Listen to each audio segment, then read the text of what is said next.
Bienvenue au Polysécure, tout ça sur l'actualité au 7 décembre 2025. Déjà le mois de décembre, ça avance terriblement vite. L'année est quasiment déjà terminée.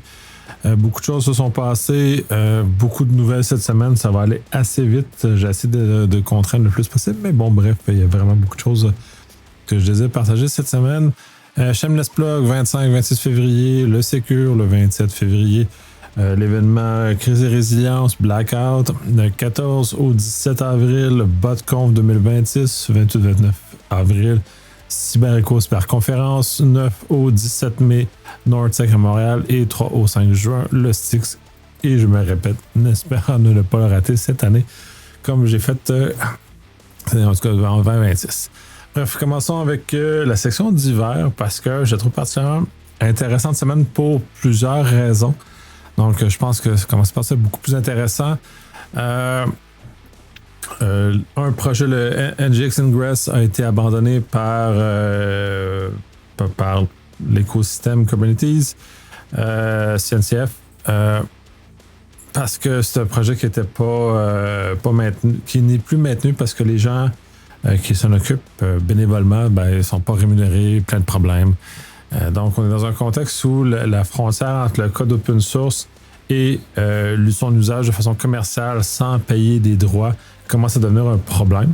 C'est pas le seul, c'est celui que j'en parle parce que c'est intéressant. Ça devient intéressant parce que dans le cas de Kubernetes, c'est majeur. C'est très présent, c'est très partout. Donc, le fait que cette personne ne reçoive aucun argent de toute l'ampleur de son utilisation de son composant dans l'écosystème est un problème. S'il avait été moindrement rémunéré d'une façon ou d'une autre, on n'aurait pas face à ça. Fait que tout le monde est fâché, mais en même temps, le dude ou la dude n'est pas rémunéré. Donc, en même temps, on utilise gratuitement son chose. Fait que c'est un peu bizarre d'être fâché. Donc, comme un wake-up call à avoir, est-ce qu'il va falloir qu'on mette de l'argent? Puis, tout dans une réflexion de souveraineté numérique, il est peut-être temps que les États arrêtent d'investir massivement dans certains logiciels et se dirigent vers l'open source et donc de financer adéquatement l'open source qui est inhérent à tout ce genre de choses-là. Donc, bref, c'est une réflexion à avoir, mais là, ce composant-là va disparaître. Je pense que la fin de vie est définie au début de 2026. Et ceux qui l'utilisent devront migrer vers d'autres choses, que ça leur plaise ou non, parce que c'est ça l'effet de la vie. Exet a besoin d'avoir une certaine éducation au niveau de l'usage de messagerie sécurisée. Suite à l'incident du Signalgate, pour lequel il a fait un mauvais usage de signal et a invité un journaliste sur le forum de discussion où il s'agit des informations très sensibles. Il y a aussi une réprimande au sens où il va avoir besoin d'une formation. Mais en même temps, ça met en lumière le fait que c'est répandu à l'intérieur de la défense, ce problème d'usage d'outils non sécurisés et non homologués, pas sécurisés, mais peut-être homologués dans le contexte, qui protègent adéquatement les informations sensibles de l'appareil militaire américain. Donc, c'est un peu bizarre qu'on doit faire ça, mais c'est un peu à l'image de l'administration Trump où ils se foutent un peu des règles en place et réécrivent comme ils pensent les choses. Et bon, se font rappeler plus tôt que tard le réel et dans lequel les choses ne peuvent pas être contournées, comme l'usage d'outils plus robustes ou plus adaptés pour la communication sécurité ou d'un point de vue militaire, d'un point de vue d'information qui est classifié. Donc, c'est un peu une réflexion, mais en même temps, tout ça, c'est quasi cocasse, c'est quasiment insolite. J'aurais peut-être dû le mettre dans la session insolite. Bref. Une personne a expliqué comment il a découvert qu'il y avait un micro dans un nano KVM, un petit bidule pas très cher, pour contrôler à distance, généralement des ordinateurs ou des serveurs. Donc, en le démontant et en testant la sécurité, il s'est rendu compte qu'il y avait un petit morceau qui n'est pas très visible. Il faut vraiment être connaissant au niveau de l'électronique pour se rendre compte que le petit morceau était un micro. C'est assez bonne qualité d'ailleurs de ce qu'il mentionne. Donc, de voir cette présence-là. Est-ce que c'est utilisé? Il était capable de faire la démonstration, c'est utilisé, mais étant donné que c'est une compagnie chinoise avec beaucoup de choses qui sont hardcodées, qui pointent vers la Chine, qui sont difficiles à retirer, que certains éléments louches dans le setup, il y a des questions à se poser. C'est peut-être une manœuvre inconnue. Bref, tout ça est à voir, mais c'est voir à quel point il faut être très, très prudent avec ce qu'on achète. On l'a vu avec les autobus il n'y a pas si longtemps que ça qui pouvaient être contrôlés. Bref, tout ça demande une certaine réflexion, une certaine ouverture sur le fait d'analyse beaucoup plus approfondie qu'on a l'habitude de faire, surtout dans les compagnies privées. Sous-section jeunesse, je trouve ça intéressant parce qu'il y a deux nouvelles qui sont vraiment au niveau adressées aux adolescents essentiellement. La première, c'est que les Dutch, en tout cas, je ne suis pas capable de traduire, ont fait une étude pour savoir que la cybercriminalité chez les adolescents et essentiellement, ce qu'on a découvert, c'est juste une phase. Et essentiellement, la phase où on retrouve plus des gangs où les jeunes garçons font des graffitis, les bombes, et ainsi de suite. Donc, c'est vraiment, scientifiquement, ils ont fait l'étude, ils ont découvert que c'était vraiment ça. Donc, ce qui n'est pas renversant, parce que personnellement, je ne suis pas étonné de cet état de fait-là. Par ailleurs, c'est bien d'avoir un écrit, parce que beaucoup de dirigeants s'appuient sur des écrits, des études scientifiques crédibles. Ça en est une. Donc, on va pouvoir peut-être mettre les règles en conséquence et s'assurer que ces jeunes-là ne se mettent pas trop dans le trouble avec des choses trop grandes. La seconde nouvelle, c'est The Wired a sorti un guide obsèques pour les adolescents qui est très intéressant. Pour la famille également, parce qu'il est quand même assez complet comme guide, il explique beaucoup de choses. Même si c'est dirigé vers l'adolescent, il y a beaucoup de choses que je pourrais donner à mes parents, que je pourrais donner à mes amis qui ne sont pas dans le domaine. Et je pense que ça les brassera un peu sur leur obsèque et comment l'améliorer, comment aller beaucoup plus loin avec ça. Fait que c'est super intéressant. Si vous avez l'occasion, vous avez des jeunes, vous avez des jeunes dans votre entourage ou de chez vos amis, famille, ça, allez chercher ce guide-là. Donnez-le. Il est en anglais, malheureusement, mais quand même très intéressant en termes de contenu pour avoir une meilleure hygiène numérique pour les adolescents qui, a priori, n'ont pas une super bonne hygiène numérique. Ils ont un usage un peu trop exagéré du numérique, en l'occurrence. Ils prennent des chances un peu trop grandes. Le dernier sous-groupe pour la section d'hiver, c'est React to Shell. Une nouvelle nouveauté sur React qui est sortie cette semaine. Ça a créé beaucoup d'émoi. Ça a créé la panne chez Cloudflare, notamment, suivant la migration de ce composant logiciel pour le web. J'étais à terre une autre fois Cloudflare, donc c'est pas très glorieux comme chose. Donc, c'est tout des éléments à tenir en compte puis voir comment regarder ça. C'est une vulnérabilité qui est scorée 10, donc c'est pour ça qu'il y a tant de panique autour de ça, mais en même temps. Puis ça, c'est là où Kevin Beaumont intervient, si on veut.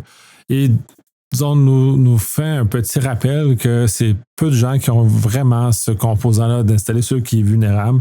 Et le setup ou l'alignement des choses est plutôt rare dans les équipements de production. Donc, de peut-être pas s'inquiéter, ça ressemble un peu à l'espèce de panique qu'on a eu pour Log4j où tout le monde a déchiré sa chemise, la terre était en feu, c'est la fin du monde, tout allait exploser.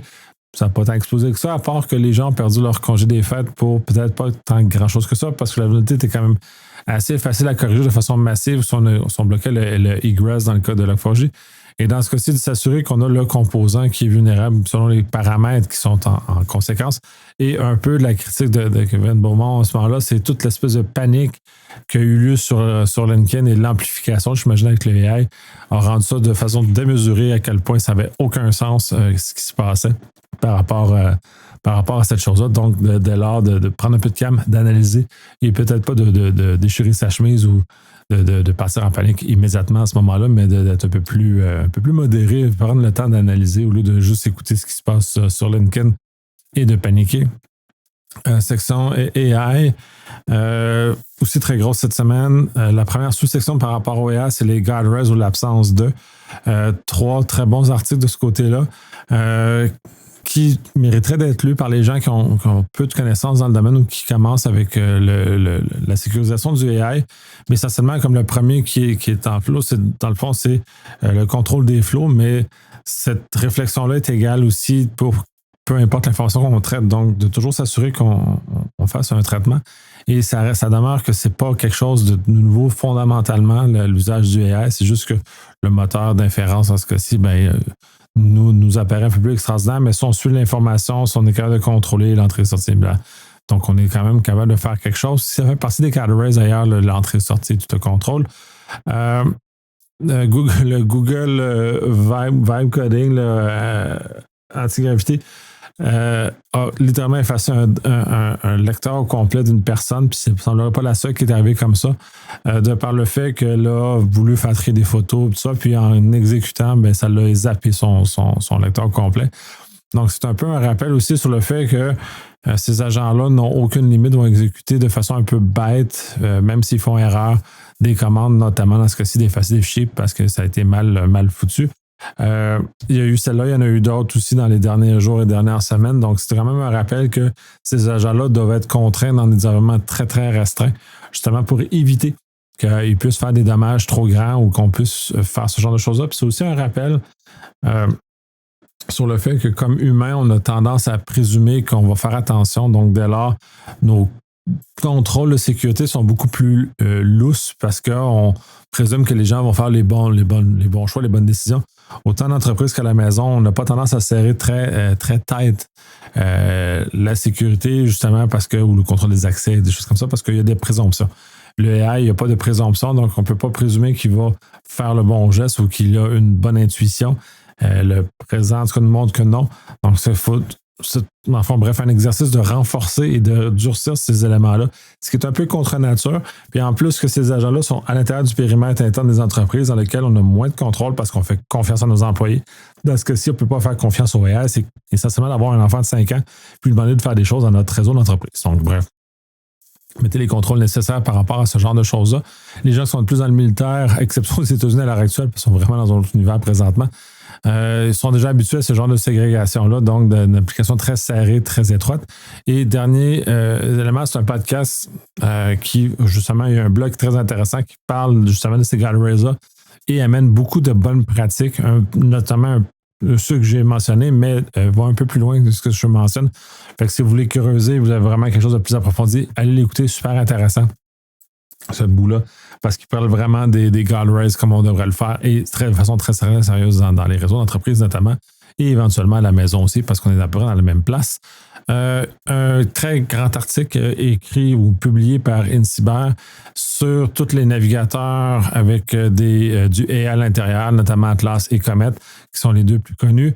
L'article, je le mets là parce qu'il regroupe à un seul et même endroit l'ensemble des problèmes qu'on pourrait citer avec ce genre de choses-là. Fait que je trouve ça intéressant d'avoir un point de référence. Si vous avez un document à lire sur l'ensemble des problèmes potentiels avec ça, c'est le document à lire. Sinon, il y a une panoplie d'autres guides de référence un peu étalés partout sur Internet. Et c'est pas la première fois que j'en parle, donc bref. Cocoon, c'est un espèce de crowdsourcer ces GPU à travers une plateforme sécuritaire, ou en tout cas du Secure Compute GPU dans ce cas-ci. C'est fait par la plateforme Telegram, en tout cas le créateur de Telegram, qui met ça en avant. On déploie un petit serveur Linux qui permet de redistribuer notre puissance GPU à qui le veut bien. Il n'y a pas tant de problèmes de sécurité. C'est du Secure Compute, en tout cas, en tout temps l'apparence. L'architecture donne l'impression que c'est bien fait. Je n'ai pas évalué plus loin que ça. Je ne le déploierai pas parce que je n'ai pas l'intention de ça, mais c'est intéressant de voir cette façon de distribuer cette puissance de GPU qui promet d'être moins coûteuse que celle dans les gros data centers ou les éléments qu'on peut voir comme ça. Bref, ceux qui ont de la capacité excédentaire à la maison, ça peut être une façon de la rentabiliser. Mais comme le Bitcoin, maintenant, je ne suis pas convaincu que le rendement en vaut vraiment la peine par rapport au Bitcoin ou toutes les crypto-monnaies quand c'était le très, très, très début où il n'y avait pas tant de puissance que ça pour obtenir beaucoup d'argent. Je ne suis pas sûr qu'on est dans cet univers-là. OnMarker, ça, je trouve ça intéressant, c'est Corbin qui a diffusé ça, cette nouvelle-là. L'Université de Waterloo a sorti un papier de recherche de façon effective qui permet de casser tout le watermark ou le marquage, les filigranes qui sont dans les images générées par le AI. La façon simple, c'est que la signature qui est mise, elle est mise de façon non invisible à l'œil, mais quand même en sous-jacent en arrière, en modifiant un certain nombre d'informations. La façon simple de le briser, c'est un peu étonnant que bon, bref, c'était juste de comme réécrire par-dessus la couche de protection avec des données qui n'ont aucun sens. Donc, dès lors, l'algo d'interprétation n'est plus capable de détecter que l'image est produite par du AI parce que c'est vraiment juste ça la stratégie, c'est de détecter les éléments qui sont essentiellement en filigrane, invisibles à l'œil. Que l'image a été générée par un moteur un moteur AI. Donc, c'est un peu particulier que ce soit que ça. J'aurais pensé que ça aurait été un peu plus élevé. Ou ça aurait été un peu comme les images qui sont générées par les appareils photo numériques, qui a littéralement un certificat qui vient signer la dite photo. Donc, on est dans un drôle d'univers, je trouve ça, en tout cas, bref. Il y a encore du chemin à faire, puis je pense que c'est pas dans la bonne direction dans laquelle ça a été fait. Autre nouvelle de Carbon dans ce cas-ci, parle du système téléphonique des prisons américaines. C'est un univers très particulier. D'ailleurs, les prisons américaines sont moins familiers. C'est des entreprises privées, tout est comme chargé. C'est comme une business. C'est un peu particulier cet univers-là. Et dans ce cas-ci, la compagnie qui s'occupe de ça, Securus, a décidé de commencer à utiliser, ou en tout cas d'écouter avec du AI les conversions des prisonniers. Et ce qui est encore plus odieux là-dedans, c'est que les prisonniers doivent payer le service de téléphonie et doivent payer le AI qui analyse leurs conversations aussi en même temps. Donc, c'était un peu particulier tout ça. Puis en plus, utiliser les 7 dernières années d'enregistrement. Et dans le modèle américain, les prisonniers sont des citoyens de seconde zone, donc sont traités avec moins de droits, moins de privilèges et sont vraiment traités littéralement comme des esclaves à ce cas-ci, avec des citoyens qui n'ont pratiquement aucun droit. Donc, c'est un univers juridique un peu particulier pour ceux qui ne sont pas habitués. Ce que je dis est peut-être pas tout à fait exact non plus. Reprenez-moi pas parce que je ne connais pas tout à fait le système, le milieu carcéral américain. Mais pour ce que le peu j'en connais, je trouve que c'est un peu dégradant pour la nature humaine et pour la dignité humaine. Bref, c'est le modèle américain. AWS se joint à Microsoft Google pour avoir des agents AI qui détectent des bugs dans ces logiciels, et ainsi de suite. Donc, c'est une bonne chose. À savoir, est-ce que ça va vraiment réussir à améliorer les choses? Le temps va nous le montrer parce que, à part des annoncés marketing qui sont tout à fait fantastiques et comme quoi on devrait révolutionner le monde, jusqu'à présent, le AI n'a pas révolutionné tant que chose, ou en tout cas, les promesses qui ont été faites ne sont pas encore atteintes et je ne crois pas que ceux-ci vont arriver. Dans la nouvelle du bloc AI, AWS a annoncé le AI Factories, qui est essentiellement un module AI qu'on peut installer dans notre data center, donc sous le couvert du souveraineté numérique. Par ailleurs, qu'est-ce que j'ai lu dans les textes qui n'en parlent, il y a certains mots qui m'ont accroché, notamment le fait que ce cluster-là que AWS vient nous installer dans notre centre de données est quand même géré par Amazon AWS. Donc, c'est pas encore là. Je sais qu'il y a d'autres types de racks aussi qu'AWS gère quand on les installe dans nos infrastructures. Donc, ceci me rend inconfortable, mais j'en connais pas plus sur le détail, les fins détails. Et quand on embarque dans la notion de souveraineté numérique, tout est dans les détails. Pas juste des petits énoncés à marketing qui sont suffisants pour tirer des conclusions de ce qu'il y en est. Bref. Section suivante, Red. Sous-section le Living the Long Game, il y a deux articles très intéressants. Une première que les Chinois se sont infiltrés dans des infrastructures critiques aux États-Unis pendant très longtemps. Ils sont restés présents très là. Donc, c'est un élément qu'on peut voir davantage, surtout sur les acteurs étatiques, la patience d'entrer et d'être silencieux pendant très longtemps.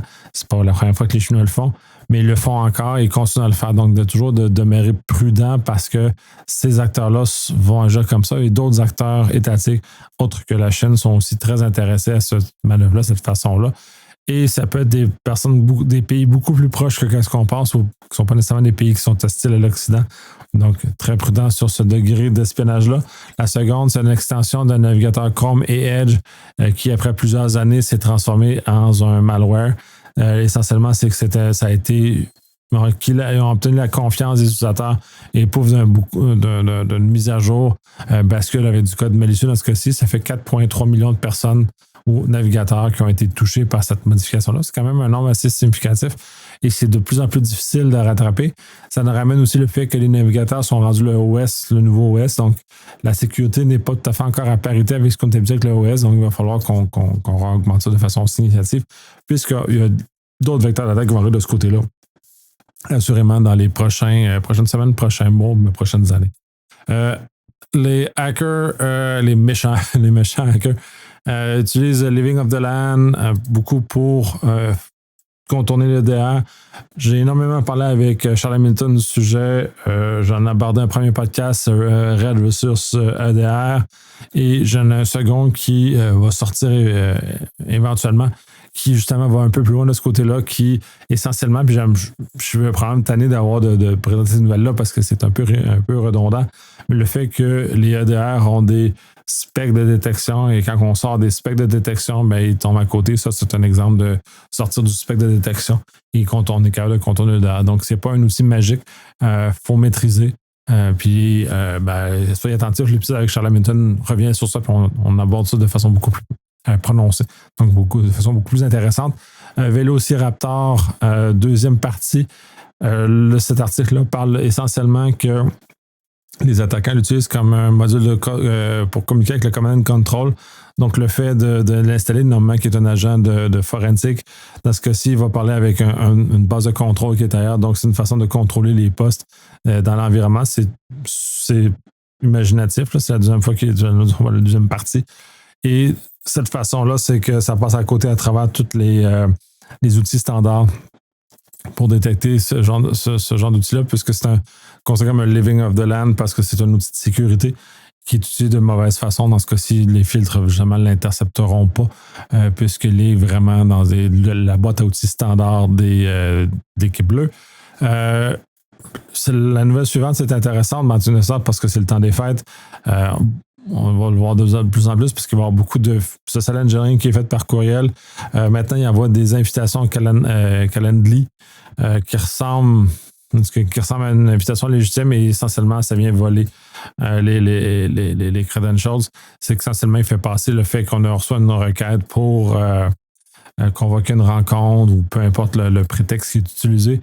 Et ensuite, ce qu'il nous a demandé, c'est notre nom et mot de passe Google Workspace dans ce cas-ci pour aller plus loin. Donc, c'est pas juste M365 qui est attaqué. Google Workspace l'est également. Nouvelle vague d'attaques sur les VPN. Dans ce cas-ci, c'est Palo Alto qui est touché. Que ça change, que ça soit Palo Alto ou un autre, ça revient toujours au même. Les VPN sont des points d'accès à l'extérieur de nos infrastructures qui sont potentiellement vulnérables dans certaines occurrences.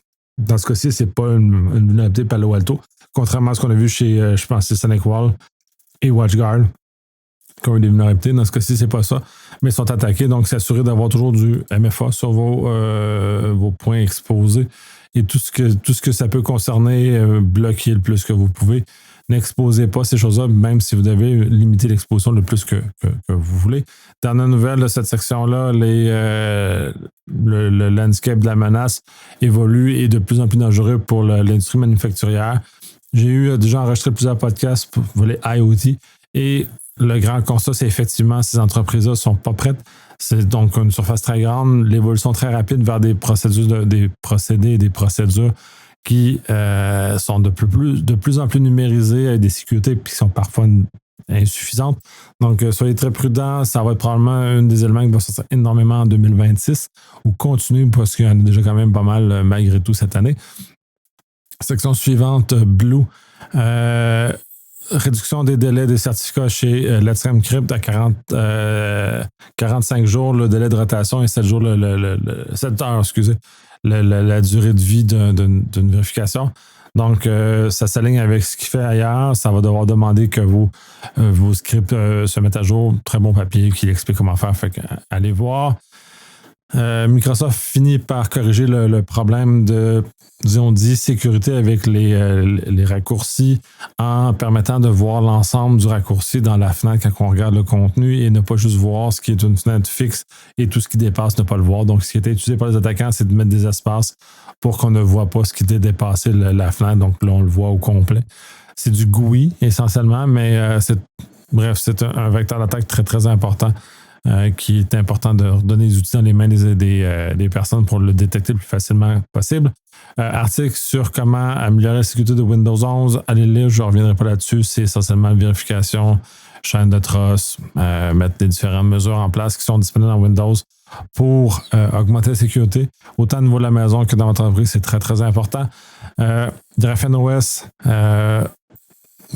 clame qu'il déploie tout l'ensemble des patchs de sécurité qui sont disponibles dans une espèce de forum d'échange des vulnérabilités chez Android. C'est que les autres ne le font pas, donc ça serait la version d'Android la plus sécuritaire au sens là, avec le moins de vulnérabilité présente puisque l'application est à la dernière minute avec ceux qui l'utilisent. C'est en marge de l'imbroglio que GrapheneOS a avec la France, dans lequel je n'ai pas eu d'informations complémentaires. Donc, pour moi, c'est un cas malheureux que je ne comprends pas, ou l'espace politique qui est en arrière de ça qui nous amène dans cet univers-là, mais je vais peut-être l'aborder dans les prochaines sections, mais pas de façon, en tout cas, oblique. Section suivante, Legalese. Les lawmakers, les législateurs veulent bannir les VPN, notamment aux États-Unis, pas exclusivement, on l'a vu ailleurs, dans certaines autres occurrences que c'est banni. C'est un drôle de plan, c'est une drôle de compréhension des technologies, puis je reviens souvent là-dessus, puis ça, pour ça je le mentionne, celui-là aussi, puisque le législateur n'est pas éclairé sur ces éléments technologiques-là. Donc, clairement, comme praticien dans ce domaine, comme personne qui est connaissant, je pense qu'on a une responsabilité d'aider le législateur à comprendre qu'est-ce qui normalement est absurde, mais en même temps de se rendre compte que comment l'Internet est constitué ne permet pas ce genre de choses-là. Fait qu'on est encore, puis je reviens encore sur le sujet, sur le fait qu'on a des intentions qui sont légitimes essentiellement dans ce cas-ci, mais que le paysage Internet ne permet pas ce genre de choses-là. Donc, il y a comme une déconnexion entre les deux univers, dans lequel on n'arrive pas à l'objectif parce que la technologie ne le permet pas. Parce que bref, il va falloir que ça soit révisé. Le Portugal met à jour sa loi cybercrime, justement pour laisser l'espace pour les chercheurs en cyber, donc les protéger contre des accusations non fondées en cybersécurité, justement pour leur donner l'espace de recherche. Très intéressant. Je trouve ça intéressant que les pays mettent une exception comme ça. Il y a eu beaucoup de débats dans les dernières années, dans les 20 dernières années. Il y a des lois qui rendaient criminel la possession d'outils offensifs cyber ou de la recherche, des choses comme ça, notamment en Allemagne, par exemple, qui était un des cas les plus publicisés il y a très longtemps. Mais de voir cet espace-là se créer, je trouve ça pertinent. Intéressant de voir qu'un pays s'intéresse à ouvrir ça, puis ça va probablement attirer les investissements en recherche aussi. Il y a probablement un intérêt de ce côté-là. Le législateur américain va transformer ou en tout cas va utiliser une loi pour déclarer ou en tout cas avoir des moyens pour s'attaquer aux acteurs étatiques, aux acteurs malicieux qui veulent s'attaquer à leurs infrastructures. C'est une drôle d'approche parce que le gouvernement américain a retiré le financement à beaucoup des organes qui étaient très influents en espace cyber aux États-Unis. Il n'y a pas de culture de cybersécurité sur la nouvelle administration. Et finalement, à l'image de ce qu'ils sont, ils veulent juste punir et non prévenir, mais ils veulent juste déclarer et mettre des mesures, des sanctions sur les pays ou les groupes d'acteurs malicieux dans ce cas-ci. Donc, c'est un changement de paradigme. Il faut effectivement des éléments coercitifs pour punir, parce qu'on ne peut pas laisser ça sans punition. Il y a beaucoup de réflexions à avoir là-dessus parce que jusqu'à présent, on n'a rien de vraiment concret.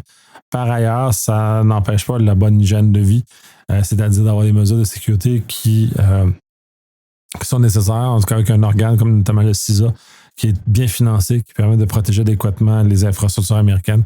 C'est un peu étrange comme principe, si dans le fond, c'est comme de dire on va punir parce que tu es malade, mais on ne dit pas comment bien manger et tout ça. Fait que c'est un paradigme que je trouve très particulier, mais qui, je pense pas, va donner les résultats qui sont souhaités, ou en tout cas, bref, sont voulus, à moins qu'il y ait des volontés autres que de juste vouloir limiter la cybercriminalité. Autre section, souveraineté. Deux petites nouvelles. Puis justement, une très intéressante. Porsche a eu des problèmes en Russie puisque les véhicules connectés n'étaient plus capables de communiquer notamment avec les satellites. Donc, ça a créé le fait que ça a bloqué, on cessé de fonctionner. Puis c'est un rappel au niveau de souveraineté numérique à quel point le fait que nos différents éléments dans notre vie sont branchés, sont connectés, sont sur Internet avec des compagnies qui sont probablement dans des pays autres que le nôtre, nous amène dans des situations très précaires. Dans ce cas-ci, c'est des conditions de poche, c'est pas d'une très grande gravité. Mais si ça devient notre chauffage en hiver au Québec, ça peut être un problème. Si c'est nos réfrigérateurs, peu importe les équipements qu'on a dans nos maisons qui sont essentiels à notre vie et à notre survie également, donc protéger la qualité de nourriture et ainsi de suite, ça pourrait devenir un problème, ces éléments-là. On l'a vu avec John Deere qui a bloqué ces équipements qui étaient utilisés de façon non autorisée par les Russes, par exemple, au début de la guerre en Ukraine. Donc, ça voudrait dire que si les Américains se fâchent, on pourrait avoir un blocage de tous les équipements pour agricoles. Donc, c'est en tout cas, bref, c'est une très grande réflexion de ce côté-là. L'autre nouvelle, c'est une suite par rapport à ce que j'avais mentionné dans l'épisode sur le fait que la Cour supérieure de l'Ontario avait exigé à OVH la production de documents qui étaient à l'extérieur du territoire sur, des énoncés du fait qu'il y avait une présence et tout ça. Je suis tombé sur un super podcast par un juriste qui connaît ça, qui en a fait d'autres, qui analyse la situation et à quel point va mettre en lumière à quel point la Cour supérieure de l'Ontario a erré, si on veut. Si je reprends un peu l'approche qu'elle a faite, à quel point il y a des erreurs d'interprétation de la loi ou des précédents qui l'amènent à la mauvaise place, qu'il y a des chemins, notamment les traités. Puis la France l'a dit d'ailleurs qu'il était prêt à communiquer l'information par les traités.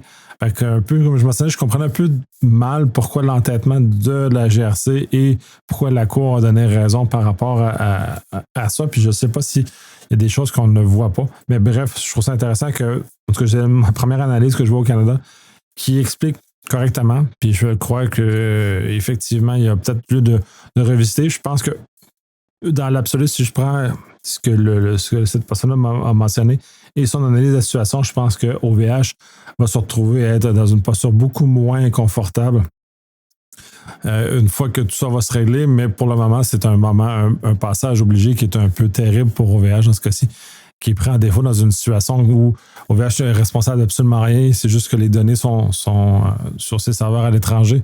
Donc, ça revient toujours au fait qu'il va falloir avoir une réelle réflexion, que clairement, les traités sont insuffisants. Puis c'est un peu ce que je mentionnais dans le dernier épisode.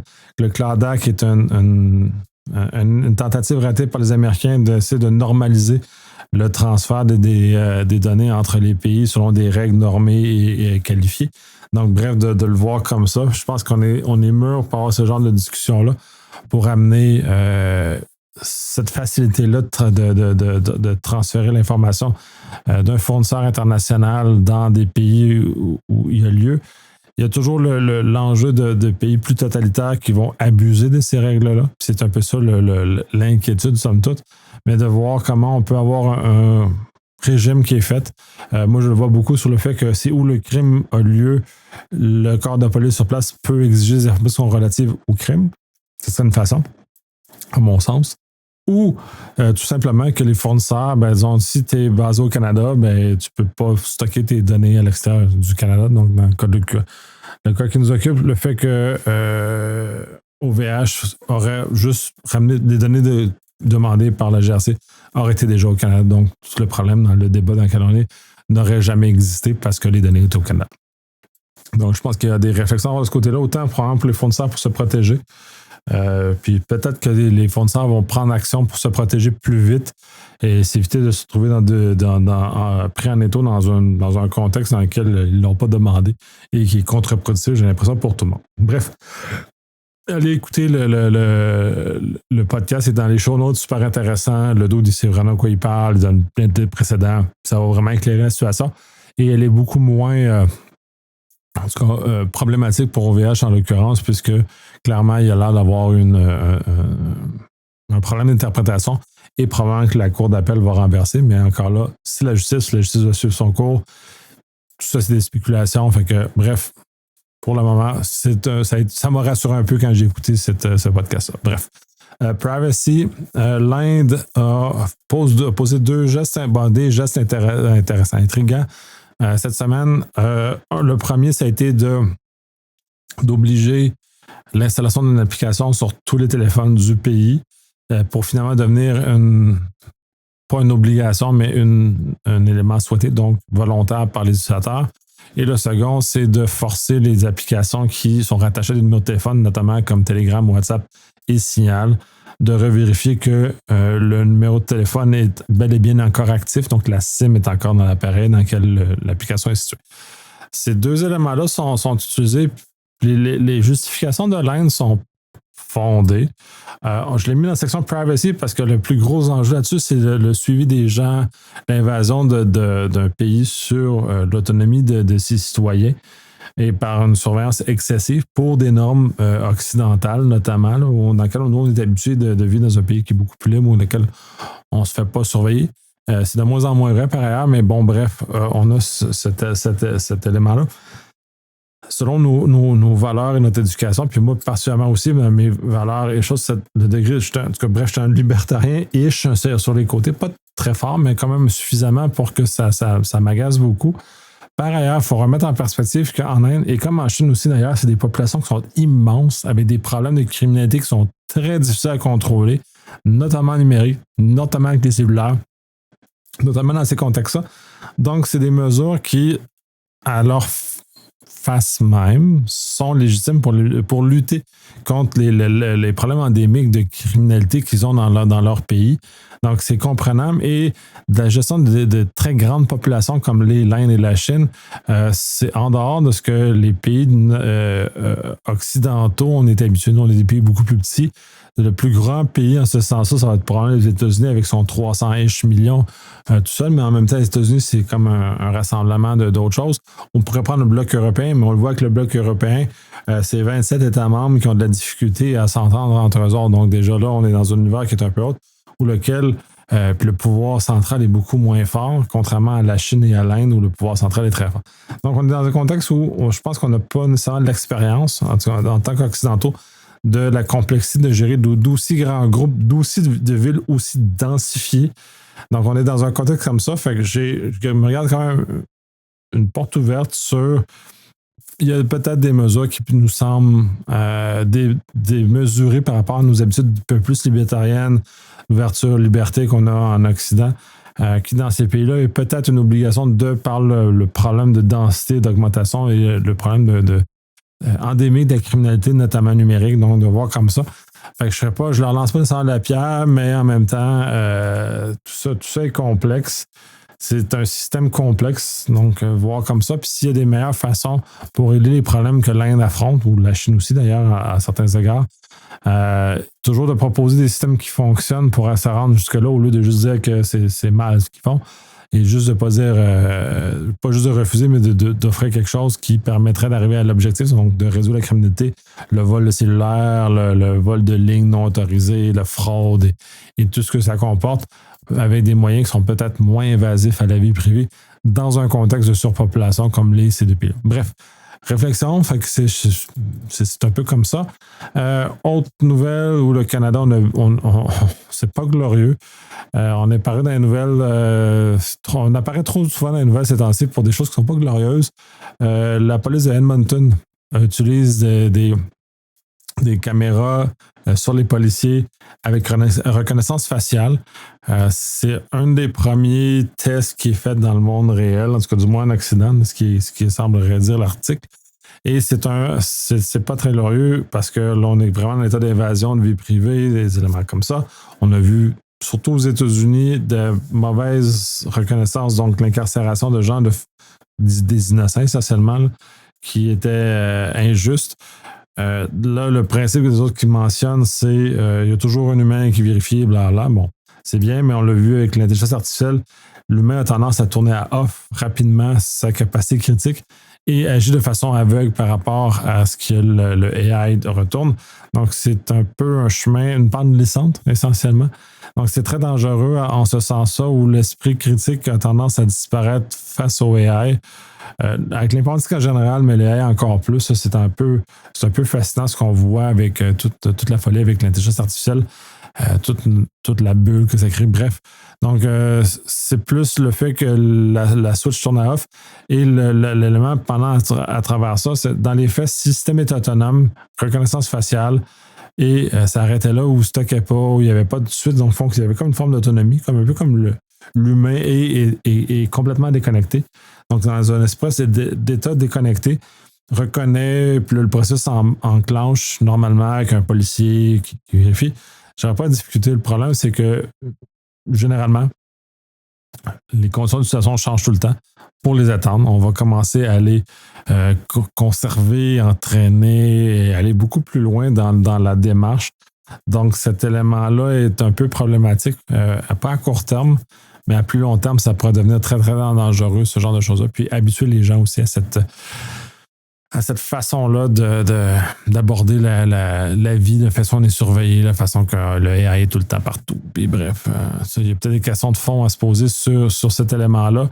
Le fait que l'Internet est de plus en plus age-gated, et que la vérification de l'âge, il y a beaucoup de lois aux États-Unis qui sont plus crues comme type de loi, qui exigent des démonstrations qui sont un peu achalantes. Ça devient troublant de voir ce qui est fait du côté américain, du moins, de façon à ce qu'il y ait une invasion énorme à la vie privée. On le voit aussi en Angleterre. Donc, cet appétit-là de voir, puis je revenais un peu comme je mentionnais précédemment, le fait que, effectivement, l'objectif est louable. On veut protéger les enfants adéquatement de systèmes qu'on considère toxiques ou dangereux, peu importe. Ça va. Le problème, c'est le moyen qu'on s'y prend et comment les technologies qu'on utilise sont inefficaces pour y arriver. Donc, il faut commencer à réfléchir. L'Australie, puis l'article ne le mentionne pas, mais je l'ai attrapé ailleurs dans d'autres podcasts. La façon que l'Australie contrôle l'accès aux médias sociaux, puis là, c'est imminent. Je pense qu'il faut avoir 16 ans et plus pour accéder aux médias sociaux. Elle dit, compagnie, vous avez suffisamment d'informations pour être capable de déduire l'âge des personnes. Vos algorithmes sont ultra puissants. Vous êtes déjà capable de publier envoyer des publicités qui sont vraiment axées. Donc, vous êtes capable de déduire l'âge de la personne. Dès lors, vous êtes capable de dire, OK, vous n'avez pas 16 ans, vous bloquez. Et de l'autre côté, si une personne qui a plus que 16 ans est bloquée, là, c'est un processus normé. On est capable de faire débloquer et de dire qu'on a plus que 16 ans. Je trouve ça intéressant comme aspect parce qu'effectivement, puis on l'avait abordé avec Catherine lors du GoSec, on avait parlé un peu du fait que c'est YouTube qui est capable de déduire sur nos habitudes et ainsi de savoir quel âge qu'on a ou qui on est, essentiellement. Et là, la loi en Australie s'appuie exactement sur ce genre de choses-là, mais pas juste sur YouTube, mais vraiment sur l'ensemble des médias sociaux, que ce soit TikTok, Instagram, Snapchat, peu importe. Mais tous ceux-ci sont capables de que le podcast, c'est intéressant de dire, juste la façon que les jeunes s'écrivent ensemble est un signe suffisamment grand pour être capable de déduire l'âge sur les émojis qui sont utilisés, le vocabulaire, et ainsi de suite. Bref, c'est un aspect intéressant, mais en même temps, c'est très Big Brother. Fait que, c'est comme un peu entre les deux. Réflexion encore à voir, je ne sais pas ce que ça va donner. La loi en Australie rentre en action, donc on va voir ce que ça fait, comment ça fonctionne. C'est un laboratoire, dans le fond, c'est un pays qui s'essaye.